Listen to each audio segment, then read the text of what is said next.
The fragrance of selfless love that has drawn the world into one family. The truth of an eternal message that has been revealed through every act and word. The fulfillment in service that has been taught by relentless sacrifice. The Lord's own life is indeed His message.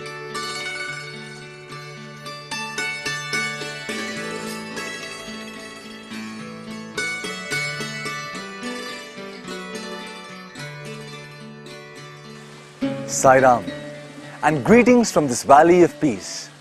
We are now into the 23rd episode of our teleserial dealing with the message of our dear Lord, Bhagwan Sri Sathya Sai Baba. After spending some time on how Swami has lived his message, we are now going to try and understand how we must live his message. Clearly, we cannot exactly do what Swami does, especially on the scale that he operates, but what we can try and do is follow the basic spirit of Swami's teachings in everything that we do. Today, we are going to discuss one such aspect of his teaching, dealing with nature.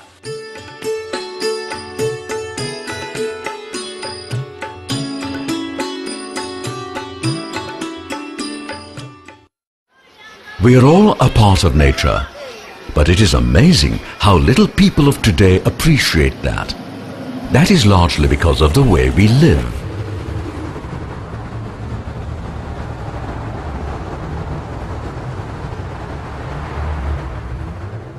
Many years ago, people used to be amused when told that children in New York City thought that milk came from bottles. That was because they knew nothing about cows. And to educate city children, parents used to take them to farms during vacations. Today, that kind of cut-off from nature is happening even in a country like India, which till recently was considered largely rural.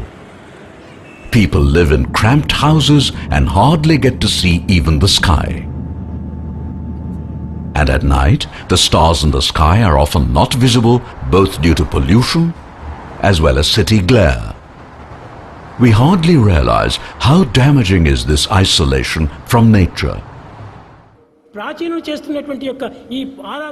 often used to say in the old days that every person has 4 mothers and not just one. That might sound rather strange, but Swami has explained what exactly he means. We forget this point. We should not be... And its Mother Earth. And also the cow is revered as mother. And scripture is mother. And physical mother. These 4 forms of mother have got to be revered. We have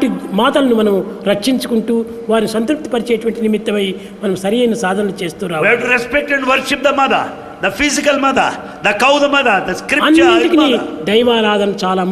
And worshipping of God is most important. Baba says that clearly the physical mother who gives birth to our body is our first mother.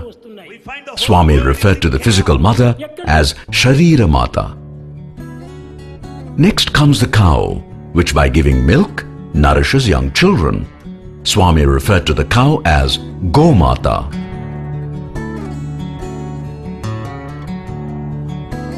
After this comes the earth, which too is a kind of mother, because it is the earth that allows us to have homes to live in. The earth, in its capacity as our mother, was referred to by Baba as Bhumata. Just imagine, without the earth, where would we be? Finally comes the Vedas, which represent our spiritual mother. And Baba referred to the Vedas in this context as Vedamata. Now I am sure there would be no exception to the identification of the first 3 mothers. But regarding the 4th, some of you might wonder why non-Hindus should consider the Vedas as the 4th mother. I should explain that in the present context, Vedas should not be taken literally as a set of books that are studied and hymns that are chanted in India.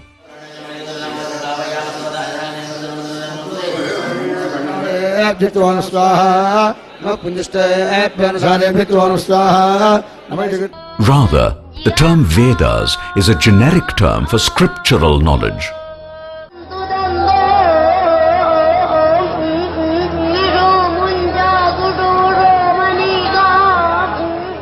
By the way, as everyone knows, the earth is spoken of as Mother Earth in many cultures.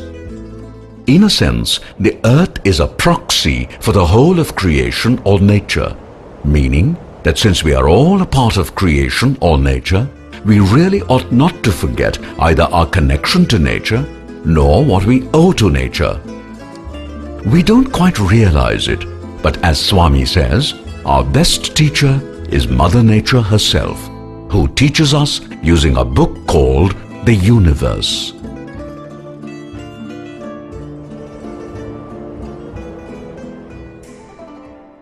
Learning from nature used to be an important part of ancient culture. And in the days when people did so, they literally worshipped nature.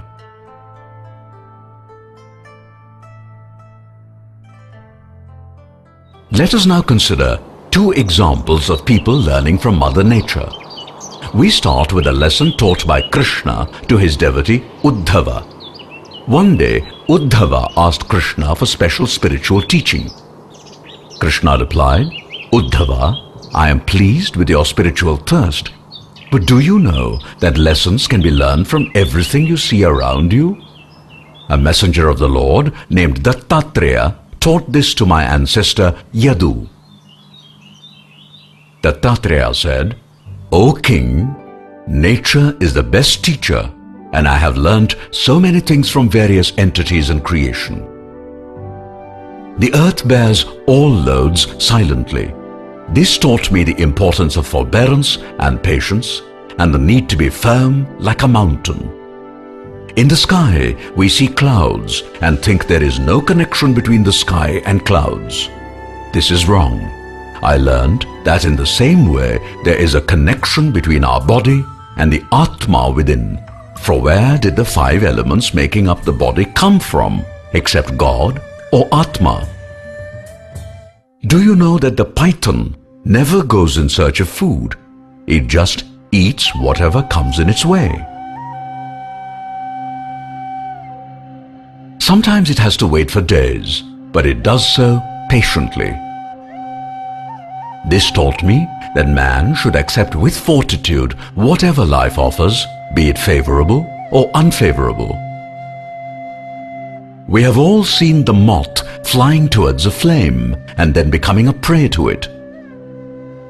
From this I learned that unless a person controlled his senses, he runs the danger of being destroyed.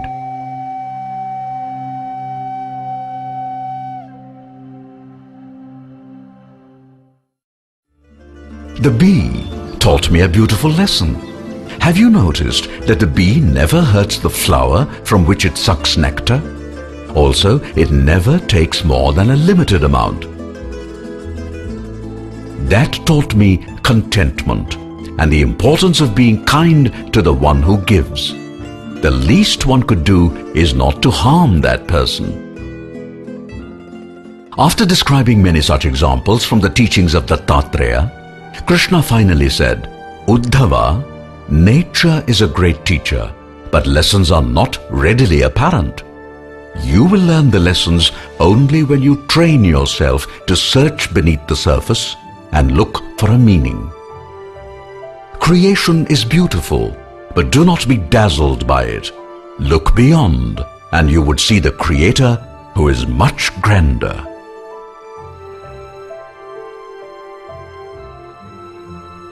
From the lessons taught by Krishna to Uddhava, we turn to a very different example that highlights the reverence that nature evokes, conferring as she does so many blessings.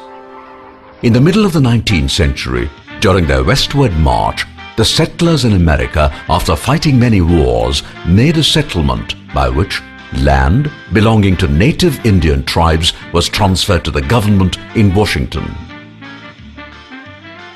It was a distress sale, and at that time, Chief Seattle, the leader of the tribe making the sale, made a speech. By the way, the city of Seattle is named after this noble chief. Chief Seattle made his speech in 1851. There was, of course, no recording facility available then, but based on notes and memory, many have reconstructed the chief's speech. Here are glimpses of what he said then. The words might not be exact, but there is no mistaking the sentiments behind them. This is what the chief said in part. How can you buy or sell the sky and the warmth of the land? The idea is strange to us. If we do not own the freshness of the air and the sparkle of the water, how can you buy them? Every shining pine needle, every sandy shore, every mist in the dark woods, every clearing and humming insect is holy in the memory and experience of my people.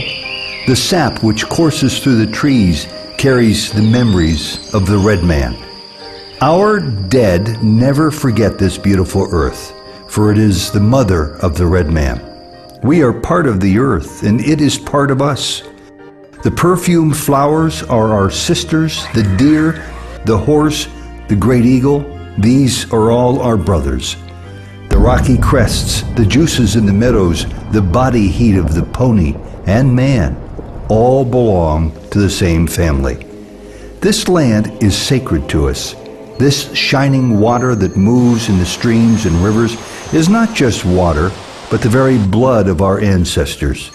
If we sell you the land, you must remember that it is sacred, and you must teach your children that it is sacred, and that each ghostly reflection in the clear water of the lakes tells of events and memories in the life of my people.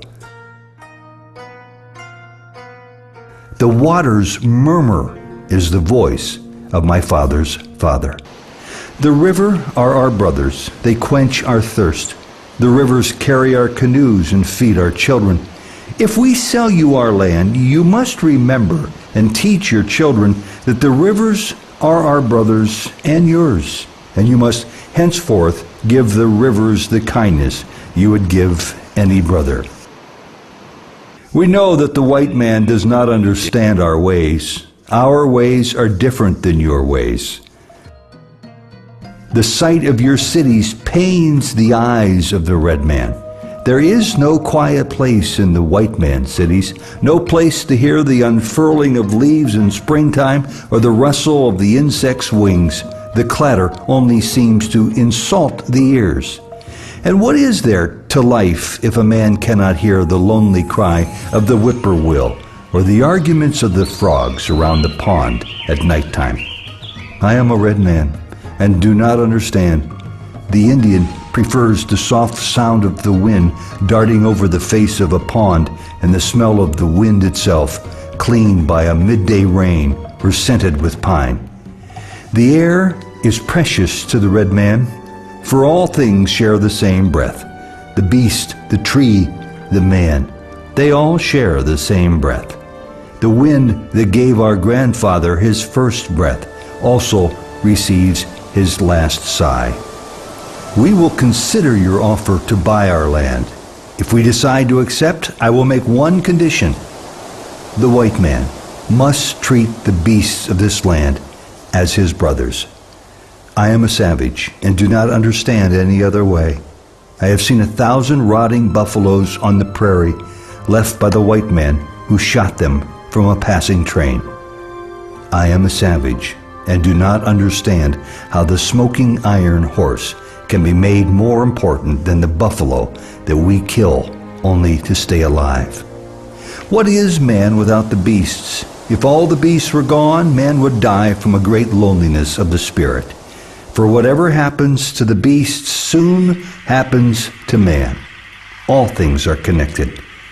You must teach your children that the ground beneath their feet is the ashes of our grandfathers, so that they will respect the land. Tell your children that the earth is rich with the lives of our kin.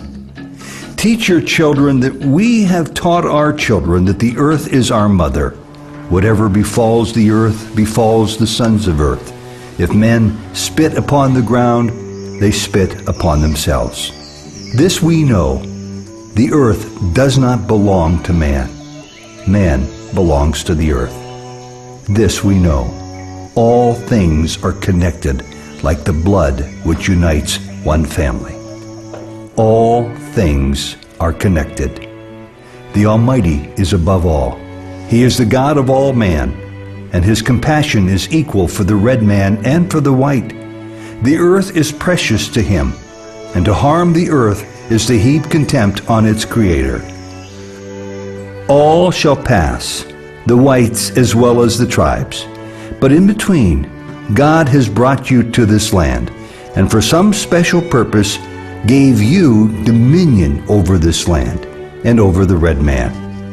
That destiny is a mystery to us, for we do not understand when the buffaloes are all slaughtered, and the wild horses are tamed, and the secret corners of the forest heavy with the scent of many men, and the view of the ripe hills blotted by talking wires. Where is the thicket? Gone. Where is the eagle? Gone. The end of living and the beginning of survival. That was very moving, was it not? It is interesting that throughout the world, ancients in all lands revered nature in one manner or the other. Be it the Polynesian tribes or the people of India or the tribes of Africa, and of course the tribes and nations that lived all across the American continent, both north and south. What all this shows is that in ancient times, and in fact to a certain extent until even recent times, people paid attention to nature, loved nature, respected nature, and even worshipped nature.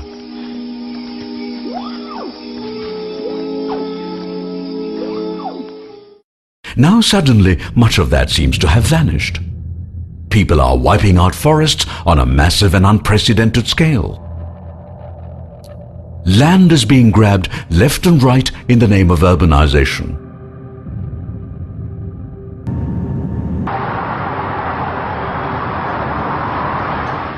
Land, water, and even air are being extensively polluted.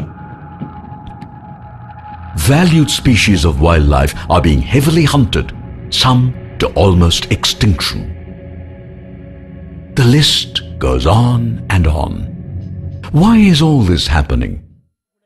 According to Baba, all this is happening because we humans have stopped realizing what exactly is our place in the scheme of things in God's creation. Swami says, there is a clear-cut hierarchy in God's scheme of things. At the bottom comes man, or Vyashti, who is a limb of society, or Samashti.